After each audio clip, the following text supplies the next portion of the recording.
अपने आप को कट्टर ईमानदार होने का दावा करने वाली आम आदमी पार्टी का किरदार अब तार तार होता हुआ जनता के सामने नजर आ रहा है। पहले उनकी सरकार के एक मंत्री श्री सत्येंद्र जैन भ्रष्टाचार के आरोप में जेल गए, जिन्हें न्यायालय से जमानत नहीं मिली।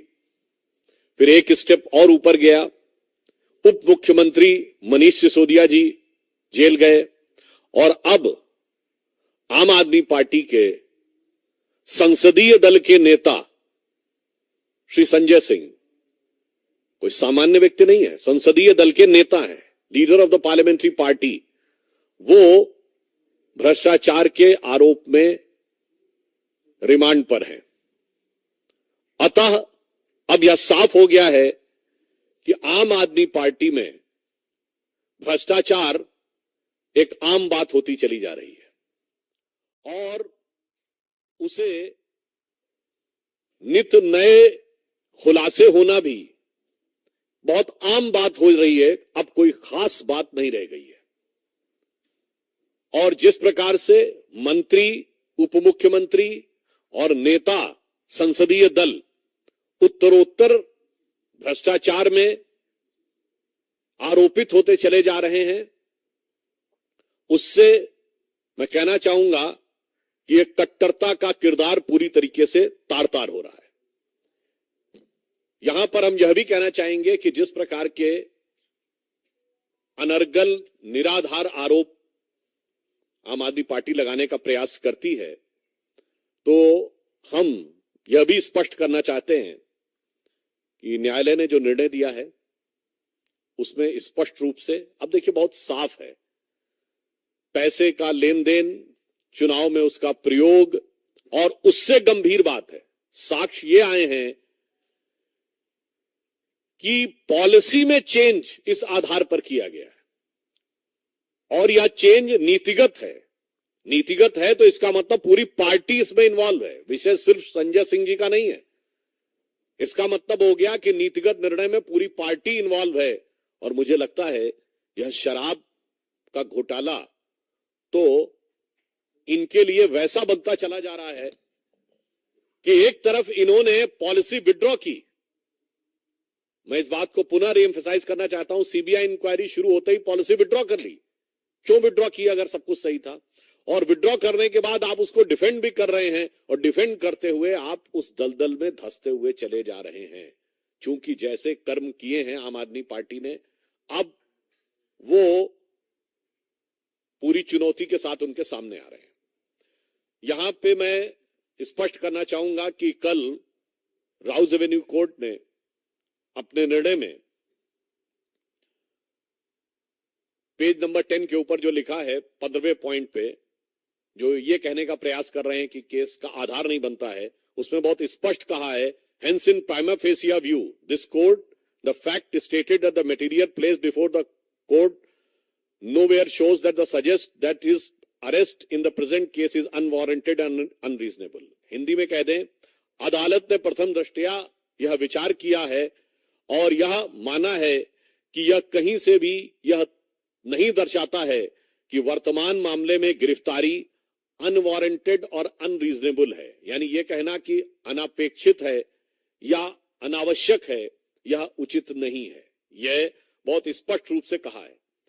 आगे भी अगर आप देखें तो पेज नंबर 11 पे बहुत साफ साफ अदालत ने कहा है कि in the prima fascia appears that the material placed before the court that this amount was delivered at the residence. यानी उन्होंने स्पष्ट कहा है कि जो आरोप लगे हैं उसके इलेक्ट्रॉनिक साक्ष्य सामने आए हैं कि आरोपी और नेता की भेंट हुई है।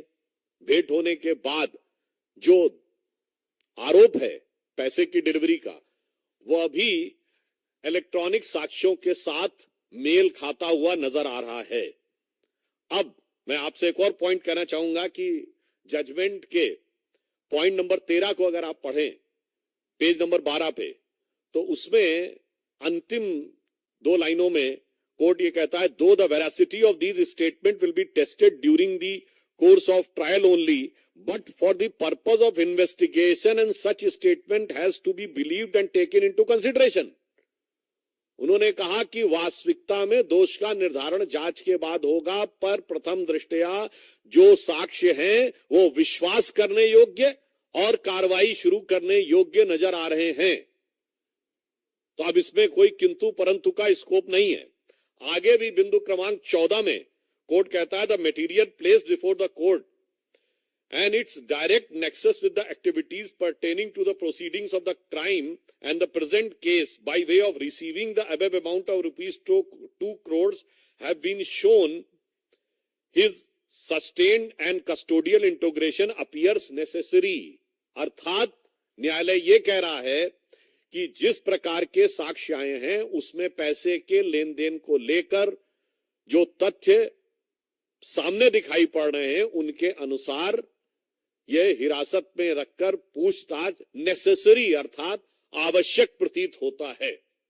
मुझे लगता है कि अब इसके बाद जो आम आदमी पार्टी जो भारत की राजनीति में मूल्यों की राजनीति स्थापित करने का दावा करके आई थी वो सबसे मूल्यहीन पार्टी दिखाई पड़ रही है।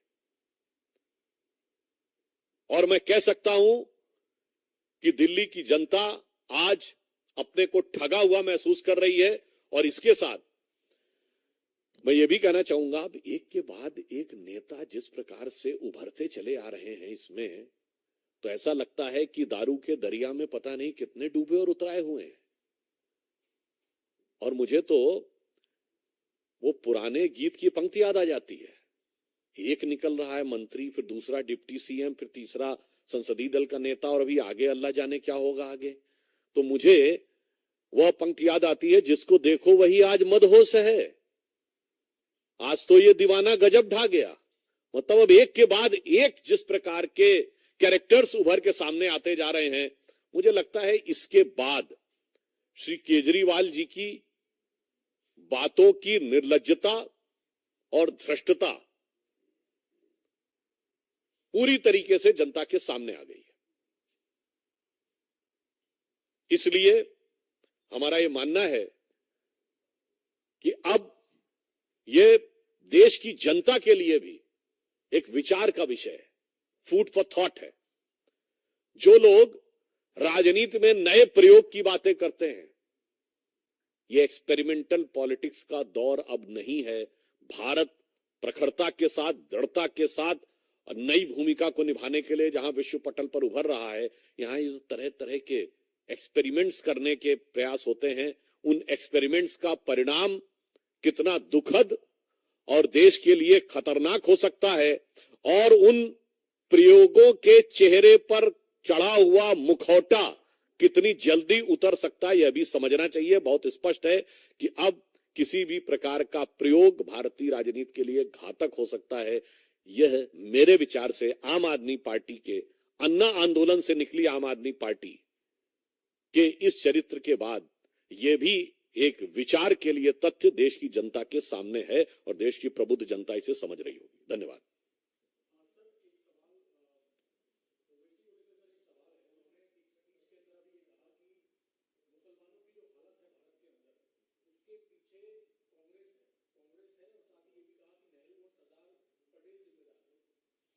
देखिए, वो वैसे तो किस किस स्पीच में क्या क्या कहते रहते हैं उसके ऊपर टिप्पणी करना वो है, तो मुझे लगता है इस प्रश्न का उत्तर तो आप उनसे ज्यादा पूछें तो ज्यादा बेहतर होगा, कांग्रेस वालों से। हाँ, इतना जरूर मैं कहना चाहूंगा कि आज जो भी हालात है, यद्यपि यह बात मैं एक बार मैंने संसद में भी कही है, मैं पुनः कह देना चाहता हूं कि आज स्वतंत्रता के 75 वर्ष हो गए। मैं ओबीसी जैसे लोगों को भी स्पष्ट बता देना चाहता हूं कि जब यह देश स्वतंत्र हुआ तो जिनको आज माइनॉरिटी कहते हैं, उनमें से कितने लोग ऐसे थे जिनके राजे रजवाड़े थे? कोई जैन रियासत थी क्या? कोई क्रिश्चियन रियासत थी, या पारसी रियासत थी, या यहूदी रियासत थी? इक्का दुक्का महाराजा पटियाला वगैरह को छोड़ दें तो बस एक दो ही सिख रियासतें थी, और लाइन लगा के मुस्लिम रियासतें थी। नवाब पटौदी, नवाब जूनागढ़, नवाब भोपाल, नवाब लखनऊ, हैदराबाद के निजाम। तो फिर क्या हो गया भाई?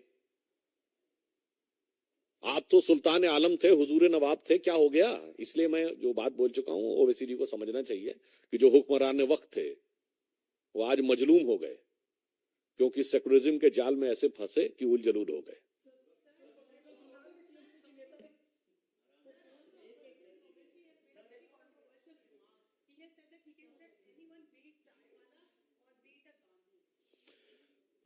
नहीं क्या, कैन यू रिपीट?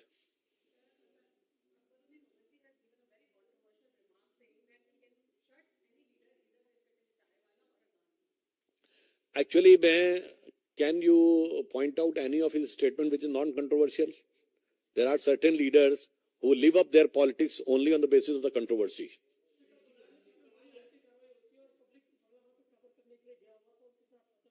कहाँ?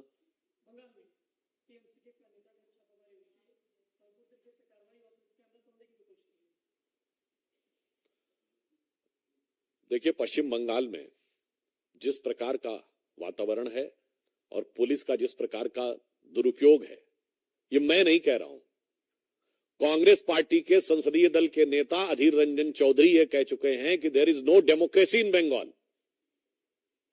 और कांग्रेस, तृणमूल कांग्रेस की गवर्नमेंट को उन्होंने मर्डरर टाइप कहा है, कोर्ट में भी गए हैं। तो भाई, हमारी बात पे यकीन ना हो तो अपनों की बात पे तो यकीन कर लें। हमारे कार्यकर्ताओं के साथ होता हुआ अत्याचार विपक्ष को दिखाई नहीं पड़ता है, तो अपने कार्यकर्ताओं के साथ होता हुआ अत्याचार अनाचार तो देख लीजिए। मगर क्या करें कि मोदी विरोध का इतना इश्तेहार आंख पे चिपक गया है कि अपनी कार्यकर्ताओं का भी उनको अत्याचार दिखाई नहीं पड़ता।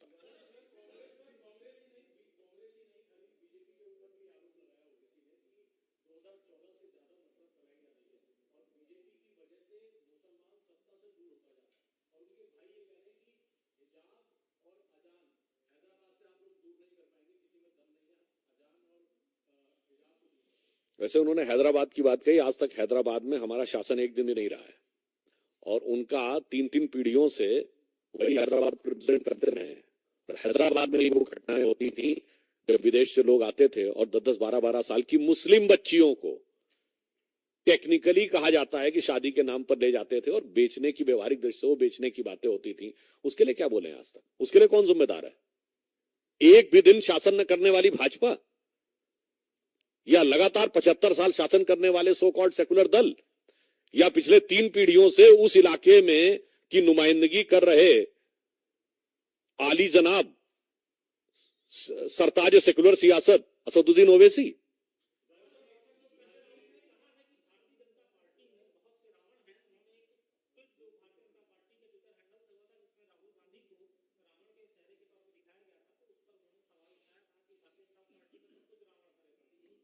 देखिए, कहना नहीं चाहिए कौन कैसे बदलता है। अब मुझे तो याद आता है कि जब विवादित ढांचा गिरा था तो उस रात स्वर्गीय बाला साहब ठाकरे जी का वक्तव्य कि उनसे पूछा पत्रकार ने कि आप पे आरोप है कि आपके शिव सैनिकों का इसमें हाथ है, तो उन्होंने कहा यदि ये है तो मेरे लिए गर्व की बात है।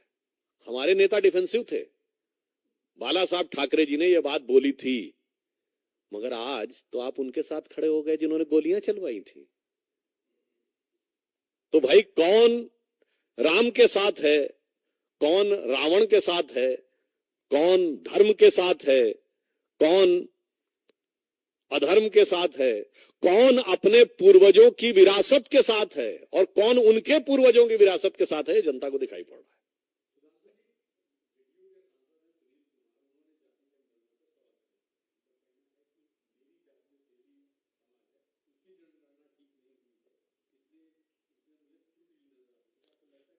मुझे लगता है बिहार सरकार का अंदरूनी मामला है, तो इस बात का जवाब वहां के मुख्यमंत्री को देना चाहिए। यदि उन्हीं की पार्टी के, उन्हीं के प्रतिनिधि लोग उस पर प्रश्न चिन्ह उठा रहे हैं, तो मुझे लगता है इससे उनकी विश्वसनीयता पूरी तरीके से प्रभावित हो जाती है। Then now there is a serious question on its credibility when their own party's member of parliament are raising question on this issue.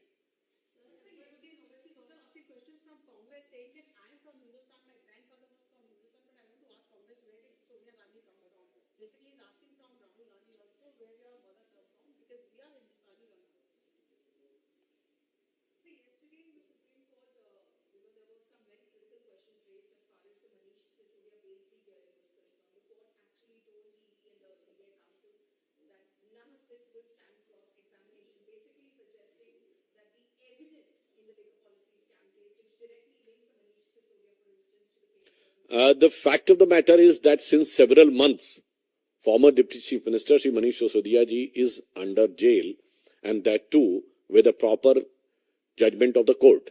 As far as there is some comments are concerned, तो मैं तो कहना चाहूंगा इनके लिए तो केजरीवाल जी कहते हैं ना भारत रत्न देना चाहिए. अब एक से कैसे कैसे रत्न निकल रहे हैं आपकी पार्टी में वो दिखाई पड़ रहा है. अब ये रत्न वाले ये देखने की कोशिश कर रहे हैं कि थोड़ी सी धूल क्या हमारे ऊपर हट रही है या नहीं. ये उनकी बेबसी और जो उनकी वास्तविकता में भ्रष्टाचार में डूबे होने के बावजूद अब उन्हें साफ नजर आ रहा है कि हम बाकी चीजों से बच नहीं सकते. तो मुझे लगता है वो कोशिश कर रहे हैं जैसे डूबते को तिनके का सहारा. मगर मेरा मानना है let the final judgement come with the proper evidence and proper investigation, then we should comment on anything.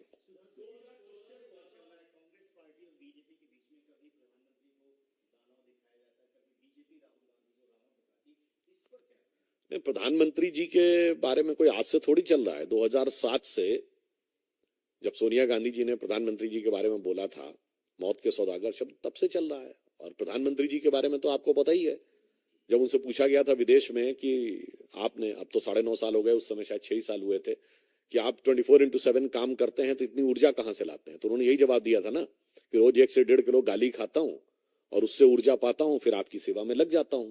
तो वो जितना भी मोदी जी के लिए नफरत देते चले जाते हैं उतनी ही मोदी जी की पॉपुलैरिटी बढ़ती चली जाती है. तो विपक्ष ये सोचता है कि वो नफरत के द्वारा इलाज कर लेगा, तो मर्ज उनके दिमाग में है, वो इलाज नहीं हो रहा है. इलाज ये हो रहा है कि मोदी जी के लिए मोहब्बत बढ़ रही है जनता की नजर में.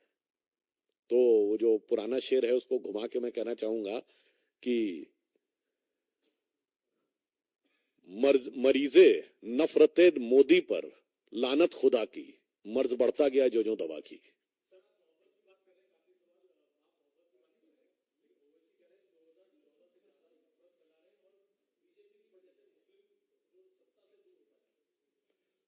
देखिए, हम सिर्फ ये कहना चाहेंगे वास्तविकता में 70% मुस्लिम समुदाय के लोग हैं जिनको किसी न किसी योजना का कोई ना कोई प्रभाव लाभ जरूर मिला है, जो प्रधानमंत्री के द्वारा भिन्न भिन्न गरीबों की योजनाएं ली गई हैं. मगर मुस्लिम सत्ता से दूर नहीं हो रहा है. सत्ता की सरमाएदारी और जागीरदारी चंद कट्टरपंथी लोगों ने मुस्लिम समाज की जो अपने हाथ में कर ली थी, अब मुस्लिम समाज में भी जागरूकता आ रही है तो उनकी जागीरदारी हिल रही है. क्योंकि उन्हें समझ में आ रहा है कि अभी तक वो जिस ढंग से लोगों को अपने पीछे चला रहे थे, अब समाज के अंदर भी जागरूकता आ रही है. तो डरने की जरूरत किसी समुदाय को नहीं है. डरने की जरूरत उन जागीरदारों और सरमाएदारों को है जिन्होंने मुस्लिमों को मजलूम रखते हुए अपनी दुकानदारी और सरमाएदारी बहुत बड़ी बना के रखी. और जो दुकानदार एक और भी है ना, जो दुकान लगा के चलते हैं.